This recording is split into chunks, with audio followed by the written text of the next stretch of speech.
Hello friends, welcome to my channel. मैं doctor Usha Ujjar बोल रही हूँ। बहुत दिनों के बाद मैं आज एक लेटेस्ट न्यूज लेके आई हूँ और वो भी अपने जो एचआईवी वैक्सीन है उसके बारे में ही लेके आई हूँ। क्योंकि आप सब लोग जो मेरी कम्युनिटी में है एचआईवी के पेशेंट्स उनको सब मालूम है, लेकिन जो कोई नए पेशेंट्स अपने कम्युनिटी में अपने चैनल पे आते हैं वो अभी भी उनको एचआईवी के बारे में पूरी जानकारी नहीं है।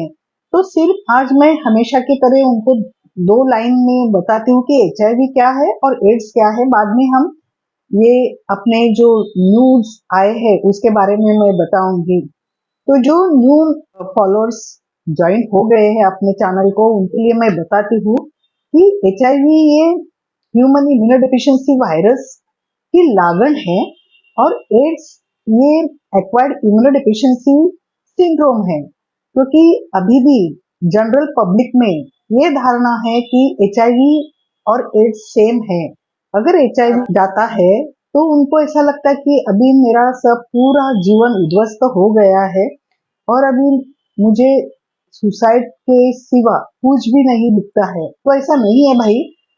उस आप मेरे जो वीडियोस है वो आप एक एक करके देखिए तो आपको सब मालूम हो जाएगा। तो ये मैंने एचआईवी और एड्स के बारे में बताया। अभी खुश खबर जो है ये मार्च लास्ट वीक की है और जो वैक्सीन के मैंने हर एक वैक्सीन के मैंने पूरे वीडियोस डाले हैं। ये मैं शॉर्ट में आज आपको बताने वाली हूँ कि दुनिया में जितने भी ट्रायल्स चल रहे हैं उसके अभी ट्रायल्स के सेकेंड फेज और थर्ड फेज चल रहे हैं और वो पॉसिबल हो जाएगा कि 2030 का जो डेडलाइन दिया है डब्ल्यूएचओ ने वो उसके तहत उसके भी पहले वैक्सीन आ जाएगा। और वो कौन से वैक्सीन है तो पहला वैक्सीन है वो messenger M R N A का है और उसका थर्ड ट्रायल भी और वो भी ह्यूमन ट्रायल वो सक्सेसफुल हो गया है और ये बहुत अच्छी बात है। और ये इसका जो रिजल्ट था वो 95% उसका एफिकेसी माने वो असरदार है। और जो लोगों के ऊपर उन्होंने किया है मैंने इसके पहले 2-3 साल पहले से ही मैंने उसके जो वीडियोस है मैंने डाला किए थे और तब उनके एनिमल ट्रायल थे, ह्यूमंस ट्रायल थे, लेकिन अभी इसका थर्ड ट्रायल पूरा हो गया है और वो 100% 95% वो असरदार है लेकिन 100% वो इफेक्टिव है और उसका जो असर है लॉन्ग एक्टिंग है। और उनका अभी वो सब अंदर का जो जजमेंट है कि वो वैक्सीन बाजार में कैसे लाने का है कैसे लेने का है वो भी वो रिसर्चर्स बोल रहे हैं। इसके पहले मैंने अपना अमेरिका का ट्रम्प जो थे उन्होंने जो इश्यूज ये किए थे फंडिंग का वो अभी भी चल रहा है, लेकिन शायद वो सॉल्व हो जाएगा क्योंकि ये जब रिसर्च होते हैं तो उनके लिए फंडिंग की बहुत जरूरत रहती है। तो वो जो साइंटिस्ट है वो उसके पीछे लगे हुए हैं। तो ये जो अगर आएगा मैसेंजर आरएनए वो पॉसिबल हो जाएगा कि ये इरेडिकेट एचआईवी हो जाएगा क्योंकि वो रिजर्वायर जो है लेटेंट रिजर्वायर उसके ऊपर ही काम करके वो जो एचआईवी के जो वायरसेस है उनका नाइनाट करेंगे और एक प्रकार का वो प्रोटीन तैयार करेंगे। दूसरा जो है वो क्रिस्पर जीन थेरेपी का भी है, वो भी लेटेंट रिजर्वायर पे अफेक्ट होता है और वो साल में वो 2 बार उसके इंजेक्शन देने वाले हैं। इससे फायदा ये होगा कि हमारी जो हर रोज मर्दा की जो गोली है टीएलडी वो हमको खानी नहीं पड़ेगी और एक अपने अंदर कितने भी अभी टीएलडी भी क्यों ना आए लेकिन हमारे अंदर मीन्स जो एचआईवी के कम्युनिटी है उसके अंदर एक भय रहता है कि मैं एक एचआईवी पॉजिटिव हूँ, मैं एक एचआईवी पॉजिटिव है। तो ये जो उनका साइकोलॉजिकल डिप्रेशन है वो उनको नहीं होगा और उसका जो आउटकम भी अच्छा आया है।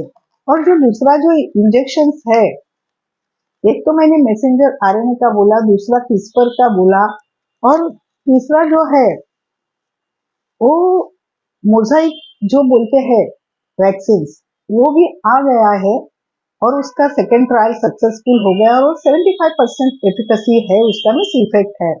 लेकिन मैंने पहले भी बोला कि जो साइंटिस्ट है उनको रिसर्च के लिए फंडिंग की जरूरत होती है। अगर वो फंडिंग ही नहीं मिलेगी तो वो किधर भी थोड़ा थम सकता है, लेकिन उनके प्रयास चालू है।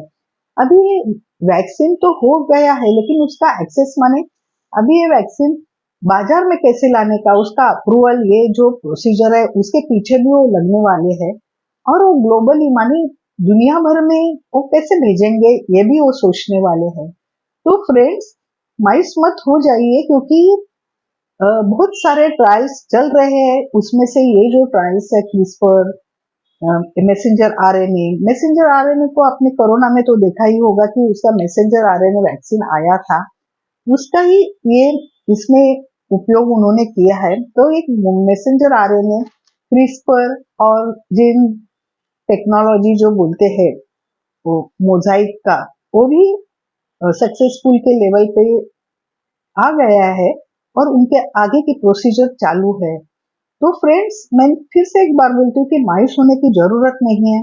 इतना धीरज रखा है तो थोड़ा धीरज रखिए, लेकिन तब तक आप जब सेक्सुअली एक्टिव रहना चाहते हैं तो कंडोम जरूर यूज कीजिए, क्योंकि कंडोम सिर्फ आपका एचआईवी ट्रांसमिट करने में मदद नहीं करता, लेकिन वो आपका अगर स्ट्रेन अलग होगा, मीन्स HIV-1 है, HIV-2 है, वो भी दूसरे को नहीं देगा। तीसरा VDRL जो बोलते हैं सेक्सुअली ट्रांसमिटेड इन्फेक्शंस भी है, वो भी नहीं होंगे।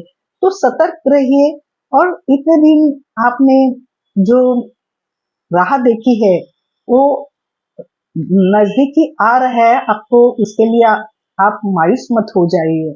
अगर ये आपको अच्छा लगा तो ये आपके फ्रेंड सर्कल में शेयर भी कीजिए। धन्यवाद।